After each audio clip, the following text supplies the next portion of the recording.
কাহিনী বলে কেউ তো সোনার না গাই ওই আমি তো খেরি বাবা কাহিনী বলে কেউ তো সোনার না গাই যদি বলি সাসাতের নামাজের কথা সত্যি বলতে কোকাই আমার মাথায় অনেক ব্যথা ওই সাসা দেখি চায়ের দোকান দখল করে বসে ওই সাসা দেখি চায়ের দোকান দখল করে বসে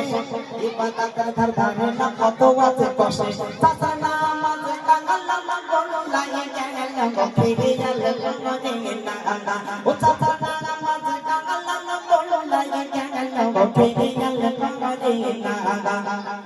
ডাক্তার মাস্টার রোগীর সবাই ডাক্তার মাস্টার রোগীর সবাই সিয়ারেতে বসে সামনে নম্বরের হাল্লা খুশি নাই খুশি ঠিক তো নাকি ওরে ডাক্তার মাস্টার রোগীর সবাই সিয়ারেতে বসে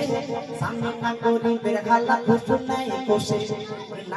ওরে নার্সিং হোম নাই হলো বসাই কানা ঘোষণা দিলে কেসে না আসে অনেক থানা আমনে তার মমতনে তারা খুঁজে পাইনা না রে ভাগা গাই আমনে তার মমতনে তারা খুঁজে পাইনা না রে বা এই গজলটি বাংলাদেশে একটা অনুষ্ঠানে গিয়েছিলাম বাংলাদেশে প্রচুর প্রোগ্রাম করেছি আমি বড় বড় আলেমদের সাথে ওটা বসা করেছি ইয়াসউদ্দিন আত-তাহিরি বসেন বসে যান তারপর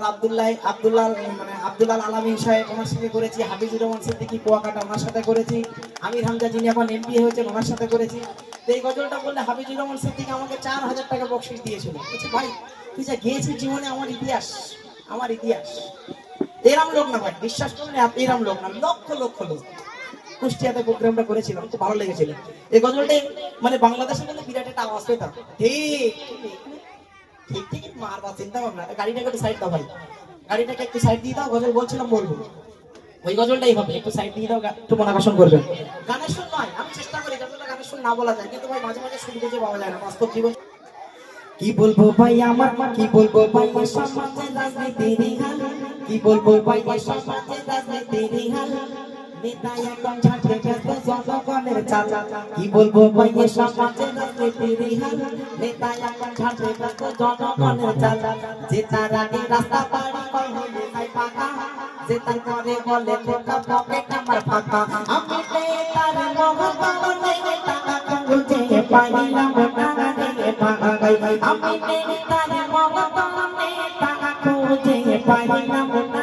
রে পাগা গাই কি বলবো ভাই আমার দেশের বাজারে রইলাম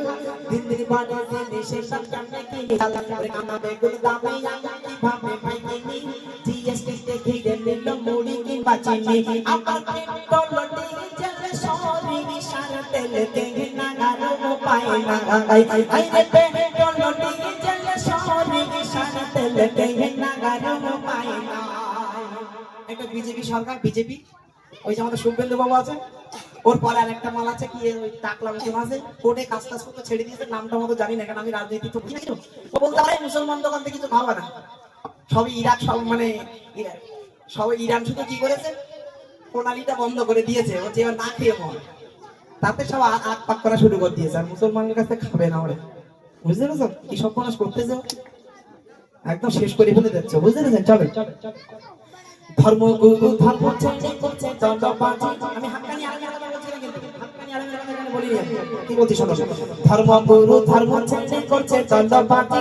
ধর্মের দোহাই দিয়ে শুধু বাড়াই নিজের পুঁজি ধর্মগুরু ধর্ম ছেড়ে করছে দণ্ডবাজি ধর্মের দোহাই দিয়ে শুধু বাড়াই নিজের পুঁজি মুসলিম দেখলে জয় শ্রীরাম আর হিন্দু দেখলে তাকবীর আম জনগণ না বুঝে সে মরছে কত বীর ওরে ধর্ম নিয়ে ছেলে তোমরা কইরো না আইরে ধর্ম নিয়ে ছেলে কেন তোমরা কইরো না আইরে ধর্ম নিয়ে ছেলে কেন তোমরা কইরো চল বাচ্চা কাচ্চাদের সঙ্গে একটু গজল বলবো